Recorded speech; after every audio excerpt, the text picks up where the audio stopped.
ഒരുപാടൊന്നും വേണ്ട. ആഴ്ചയിൽ ഒരു 3-4 ദിവസം ആ രാവിലത്തെ ചായയും കാപ്പിയൊക്കെ ഒന്ന് മാറ്റി വെച്ചിട്ട് ഇതൊന്ന് കുടിച്ചു നോക്കിയേ. നിങ്ങളുടെ ബോഡിയിലും സ്കിന്നിലും ഒക്കെ വരുന്ന മാറ്റം കണ്ട് നിങ്ങൾ തന്നെ അത്ഭുതപ്പെടും. അപ്പോൾ അതിനായി ഒരു മിക്സിയുടെ ജാറിലേക്ക് കഷ്ണങ്ങളാക്കിയ ഒരു ബീട്രൂട്ട്, ചെറിയൊരു കഷ്ണം ഇഞ്ചി, അരമുറി ചെറുനാരങ്ങയുടെ നീരും പിഴിഞ്ഞൊഴിച്ച് 2 ഗ്ലാസ് അളവിൽ വെള്ളവും ഒഴിച്ചു കൊടുത്ത് ഒട്ടും തരിയില്ലാതെ നല്ലപോലെ നരച്ചെടുക്കാം.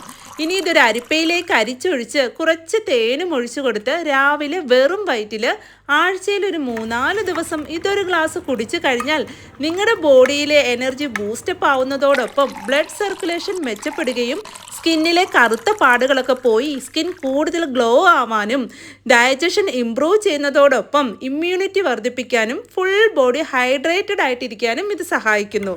അപ്പോൾ ഇതുപോലുള്ള വീഡിയോസിന് എസ് എന്ന് കമൻറ്റ് ഇടുക. കൂടാതെ ഈ പേജ് ഒന്ന് ഫോളോ ചെയ്യാനും ലൈക്ക് ചെയ്യാനും മറക്കരുത്. അപ്പോൾ ഓക്കെ, ബൈ.